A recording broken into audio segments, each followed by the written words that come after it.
going on, everyone? I'm Jaren, and today we are talking about Backrooms. In this story, after a therapist's patient disappears into a dimension beyond reality, she must venture into the unknown in order to save him. Now, for those of you who don't know, this internet phenomenon began as a 4chan post back in 2019, where an anonymous user asked people to share disquieting images that feel off. There was one particular reply that attached a photo of an empty office and described it as the Backrooms, a place where you can no-clip into when reality glitches. It turned out to be a real photo that was taken during a renovation of a hobby town in Wisconsin, and that fueled the eerie yet familiar feeling that people took away from it. And this resulted into expanded collaborations with creepypasta like levels, entities, games, and videos, including the YouTube shorts by Kane Parsons, which catapulted itself into the mainstream. A24 was definitely interested in a full-length feature adaptation of Backrooms with its original content creator, Kane Parsons, who immediately started production right after high school. And amongst the many YouTubers that have made their big break on the silver screen over the last 5 to 10 years, Kane Parsons turned out to be the youngest filmmaker that A24 has worked with. Like many people in Hollywood, they had their doubts, and I bet they were wondering what a 20-year-old content creator was going to be doing on a film production. Well, not until I saw the credits did I see the wonderful talent he was going to be working with as producers, such as Sean Levy, Osgood Perkins, James Wan, and that's just to name a few, but I knew that he was heading in the right direction and working with the right people, especially collaborating with writer Will Sudick, who has done the Ash vs. Evil Dead series, and thereon he got to experiment and reestablish new ideas, all while keeping the spirit of the original short series. Now, after spitting out all that information I had to research, I gotta be honest. I have neither read, nor played, nor watched any of the source material of the Backrooms. So I was going into this completely blind. I know that some people encourage me to educate myself, get a better understanding of the lore, but I knew that if I ended up learning about all the different variations and interpretations, that I might be setting myself up for some disappointment. After all, this is Parsons' vision, so it is the job of the script, it's the job of the director to really introduce this movie and the world of the Backrooms to general audiences. And after seeing the movie for myself, I can honestly say that, while this is stripped to basics, this is kind of what I was looking for with Return to Silent Hill.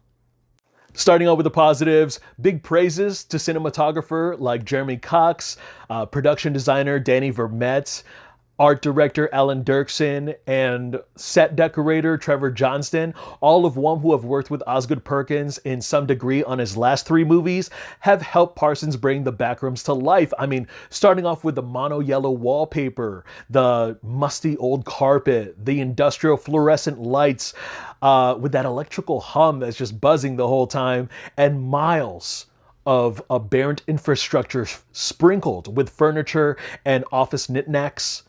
The nuance of our main characters entering the space for the first time offered a very calming and yet uncomfortable feeling that I just couldn't shake. It really stuck like glue. And there are large sections of the movie where our main characters are inaudible. They're just taking in everything that they're seeing. And there are moments where the camera would just dart around corners or blind spots, or even just looking down a long dark hallway that would cause you to really hold your breath and have your brain try to catch up and process of all this offbeat architecture. I love that they got to honor just an aspect of the original short series by using some of the VHS quality found footage angle. It really contributed to a much more harrowing viewing experience. It is kind of like analog horror for the big screen, but if I'm going to be honest, I kind of wish that the entire movie was in found footage format, but I knew that many people would probably get motion sickness because of how disorienting and shaky the POV was. Like Chris Stuckman's Shelby Oaks, you get a little bit of that mixed in with standard visual storytelling, especially when it came to the more subliminal images, fleshing out our main characters and what makes them tick. Pair that with the composing score by Parsons and Ido van Bremen that made this feel like a soothing nightmare, one where you'd feel powerless to stop, but cannot resist to see this through the end. One of my favorite lines in the movie is said by Chiwetel Ejiofor when he says, "Imagine describing a dog to someone who's never seen a dog before and then asking them to draw it." So while Parsons has his own analysis on what the Backrooms is, he leaves a lot to be desired, giving the opportunity for audiences to make their own interpretations for themselves. I mean, it could be a metaphor for purgatory, or it could be a parallel to our own society or the deep-seated recess of our minds. It could be an allegory for AI, or just a plain old anomaly. As distinctive details and entities reveal themselves and become much more of a prominent threat, I think that those characteristics give this liminal space its own heartbeat, leaving room for discussion far after the movie has finished. I kind of love hearing a lot of people's theories and takeaways, especially this one group of friends. I heard this one kid right outside of the theater talk about how he was confused the entire time and that he loved it because that was the point. Getting into some of the talent here, we got Chiwetel Ejiofor, who plays Clark, a furniture store manager who doesn't necessarily feel like he's reached his full potential in life. And then we have Renata Reinsve, who plays Mary, Clark's therapist, who has her own unresolved issues when it comes to her past and upbringing. I genuinely love the first scene that Clark and Mary get to share together. It's one of the brief examples that we get where their performances either complement or challenges one another, and their personalities and their motivations really bleed into the labyrinth, where we could see their perceptions kind of obscure in behavior, ideologies, or just reacting to the continuous changes in their environment. Getting into my mixed and negative opinions, Mark Duplass is in this movie. I haven't seen the Creep tapes, but I love the first two Creep movies. He's a great actor who supports indie pictures, and if I'm gonna be honest, I think that his character's purpose doesn't necessarily impact the narrative other than to serve a brief exposition in the final act. I mean, they could have saved all of his scenes for a potential sequel instead of trying so hard to introduce him here.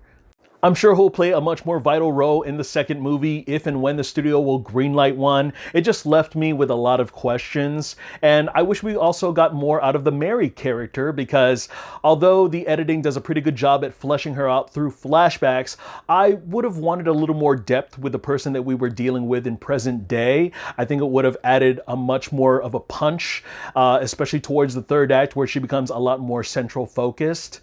Speaking of the third act, there is a time gap that seems a little muddled in how long this particular character has spent in the back rooms, resulting in some drastic choices and direction of this one particular dinner table scene that didn't feel completely earned. I mean, don't get me wrong, that scene was disturbing, but I felt like it could have been much more effective had we got to see the progression of how this character got from point A to B without just telling us. As I lightly mentioned before, and no, it's not a spoiler because it's in the opening sequence, there are entities in this movie. And I think that's going to divide audiences into two factions, because there's going to be the one half who are going to want a straightforward, surface level horror movie where they're expecting big jump scares and big reveals. And then there's the other half who's going to be wanting things to remain as ambiguous as possible, or expecting a specific design on this particular entity and what it looks like. And while the movie is very focused on a lot of its visuals, I do think that they fumble the ball in trying to achieve a lot of the character arcs and a proper ending. I mean, we end the film with this strong shot, and immediately it just cuts to the credits. So abrupt, and I can tell that everyone in my auditorium was looking up in silence, then we're like, oh, that's it.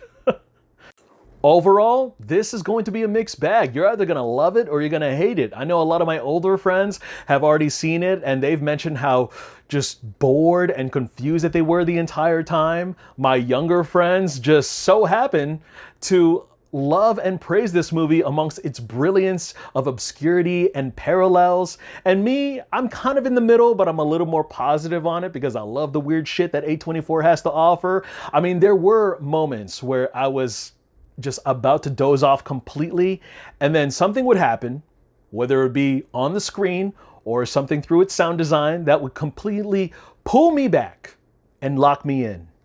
With an expansion of lore that already exists on the internet, I think that Parsons has an opportunity to delve even deeper into the backrooms and see what he could accomplish with a potential franchise. This is the next horror phenomenon, and this is an uncanny distortion, a fever dream that grips you by the pulse and tantalizes the psyche. Well, alright guys, that's all I got to share about that movie. Go ahead and check it out if you want. Also, a quick shout out to the Wailuku Film Festival, which is screening 100 films, including 31 student projects, all in the categories of Hawaii, Indigenous, Water Sports, and Animation, happening on June 17th through June 21st. Tickets are now available at the Film Festival box office on 45A North Market Street, and also more information available on wailukufilm.com.